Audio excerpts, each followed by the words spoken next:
This is Dash, and hopefully this will be a quick one, but I don't know. I get to talking and I get to rambling, but we're going to talk about some things I learned about cooking or while catering an event during the pandemic.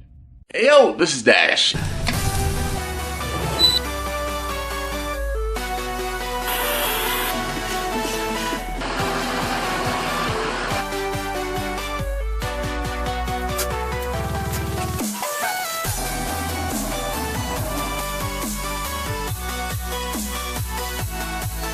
Get ready.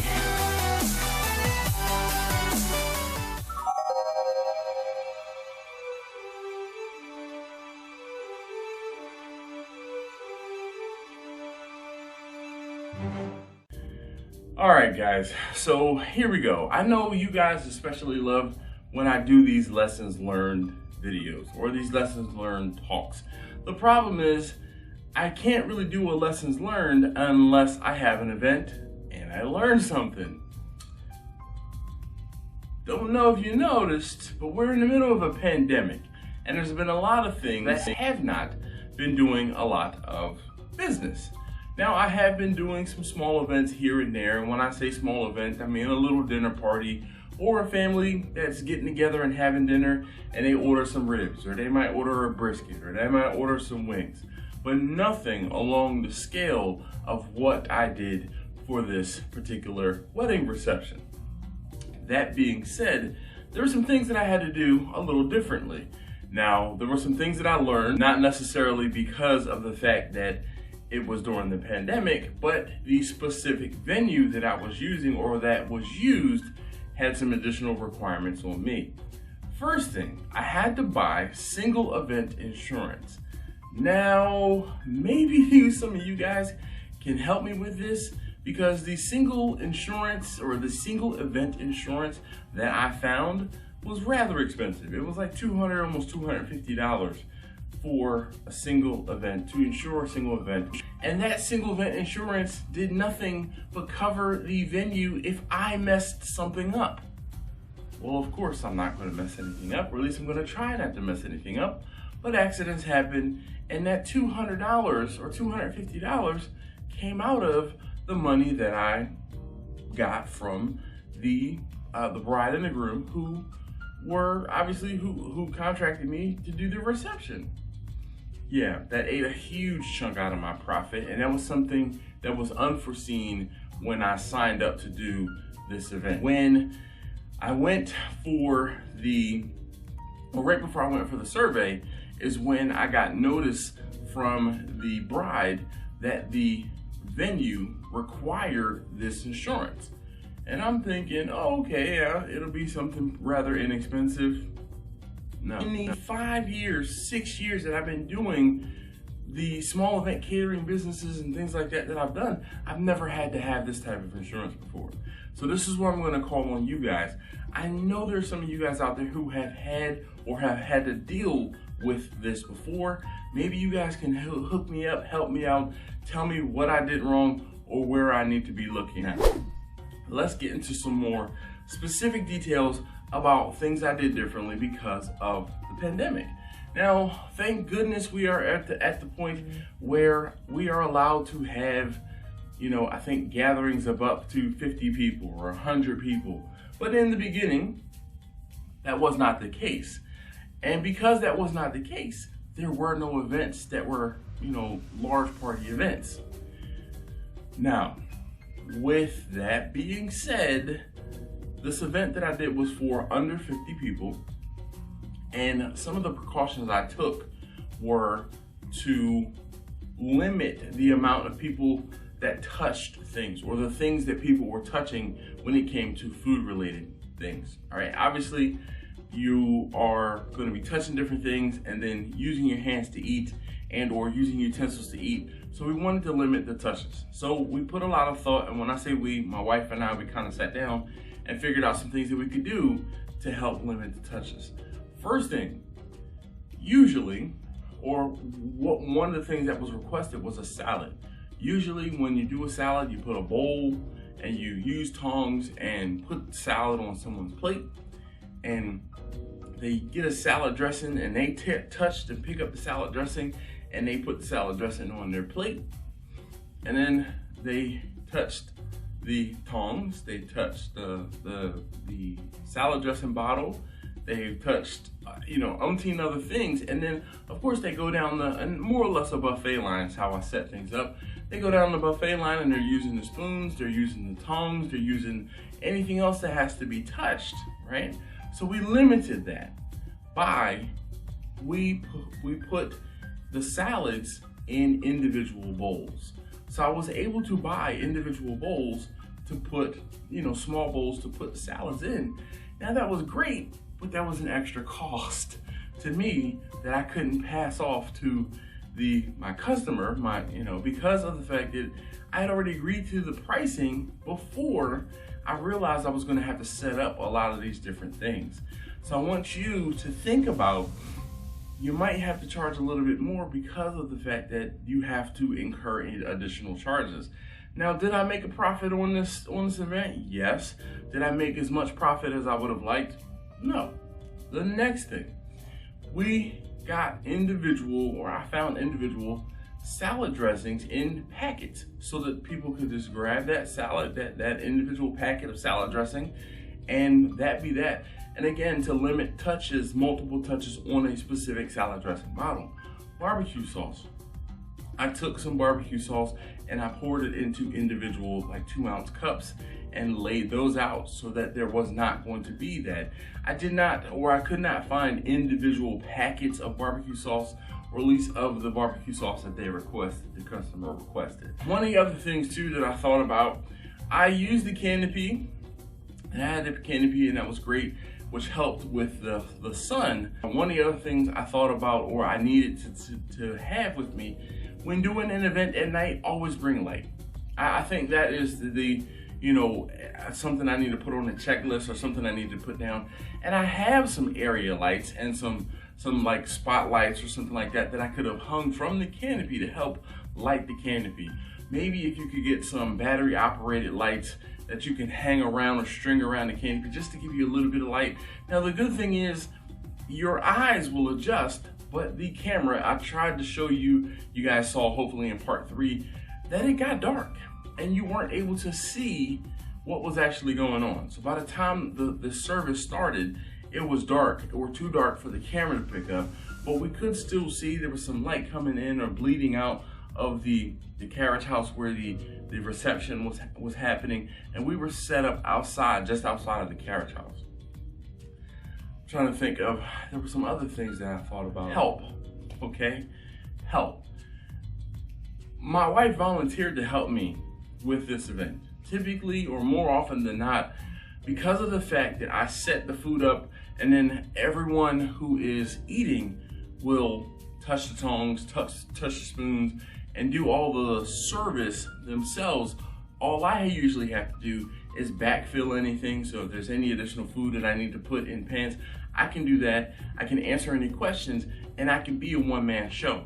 That is not going to be the case during the pandemic, because you are going to have to serve these people, so you are the only one touching the food. You are the only one that makes sure that someone who uses the tongs for the pulled pork, it doesn't go into the chicken, or someone who uses the tongs for the chicken, it doesn't go into the brisket, all right? Someone who uses the spoon for the baked beans doesn't go into the green beans, all right? I'm sure you get what I'm saying. And, it's just one of those things where you're going to have to do this. Now, the good thing is, or when I do this, I charge a fee for me being on site.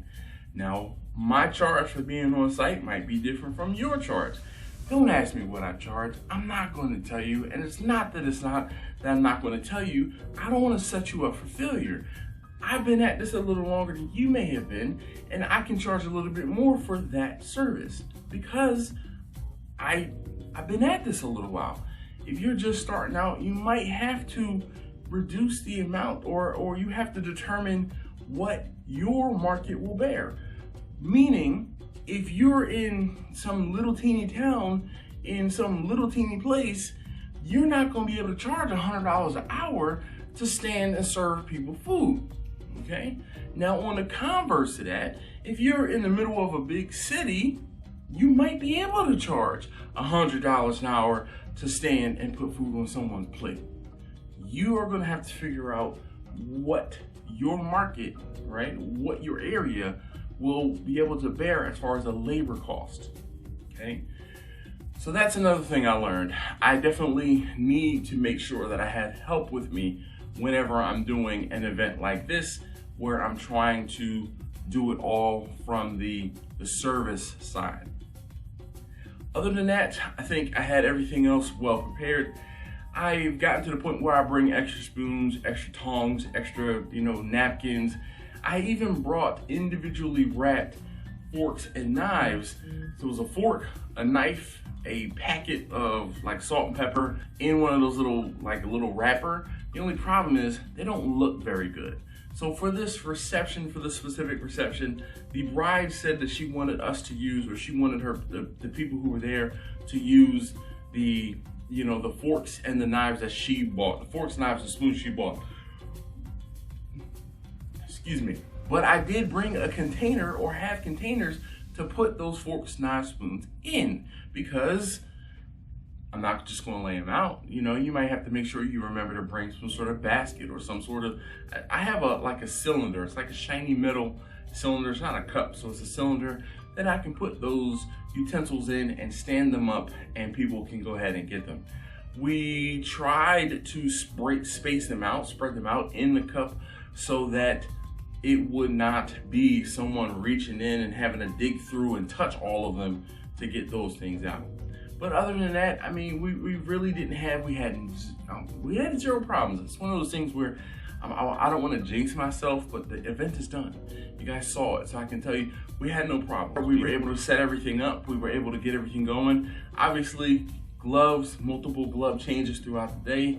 I wore a face covering. That was one of the things. Oh, and last but not least, I need to find, this was the first, or one of the first events that I've done outdoors that I sweat as much as I did, because it was rather warm, and having the mask just made me almost overheat, okay?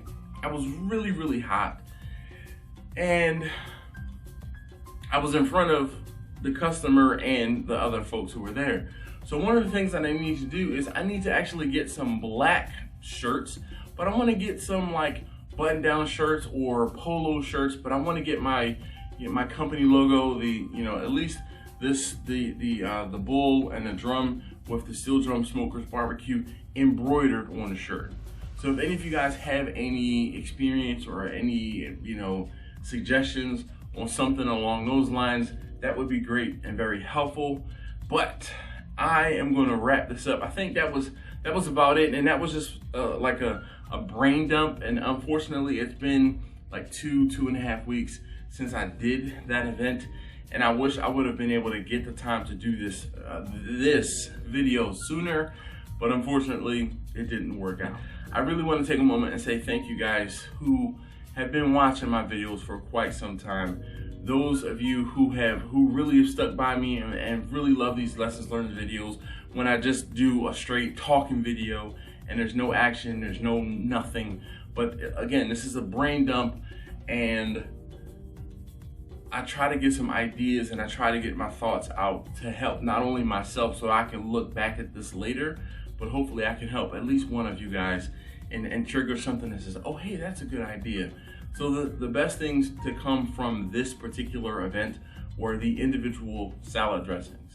It cost me a little bit more, but it was a lot cleaner. The individual cups for the salads, it really worked out. The amount or the number of salad portions that I set out, we didn't individually weigh, but we figured out the math on how much salad I had to buy and how much salad could go into a container. It was a little bit of legwork, but it worked out in the end. Each salad worked out to be a little bit under or about 4 ounces of salad in each of the containers, and it was a perfect portion. Just getting that out there. I do definitely need to remember to bring some light with me. Like I said, I do have a few area lights and I did not bring them. I thought about it, but I said, no, you know, we're at a building, there should be light. No, there wasn't. Obviously, in these times, you're gonna need to make sure you have plenty of, you know, a comfortable mask to wear that you can wear for a prolonged amount of time. Gloves, obviously, you need to make sure you have plenty of gloves. And I think that is about it. Really don't, oh, and the single event insurance was the other thing that, this was one of those things where I messed up a little bit because of the fact that I really couldn't, I don't know how I could have passed that cost on to my customer. I probably should have billed them a little bit more for the food to help and, you know, offset some of those costs, but I didn't. So, hey, if you made it to the end of this video, you know, how about you type, that was a good lesson down below. And I really can't say thank you enough again for watching, and I'll see you in the next one. Hopefully I get an event where I can do some lessons learned soon. More butter, baby. Hey, look, guys, down below is listed the P.O. Box. If you want to send us something to try, a sauce, a seasoning, some jerky, feel free, something funny, something for us to try, send it to the P.O. Box below. It's always listed in the description. But thank you for watching. If you haven't already, please do subscribe. Join us on Wednesday night at 9 p.m. Eastern. Go live for 2 hours. In the first hour, we talk about barbecue or something barbecue business related. The second hour, come as you please and bring your flesh. And we talk about anything. And then we talk about anything. All right. Well, not her, but me. So. Sometimes I peek in. Yes, you do. So you want to tell them thank them again for watching? Thank you again for watching. And we'll see you. Oh, I'm sorry. And please do subscribe, and we'll see you next time. All right. Thank you, guys. Bye.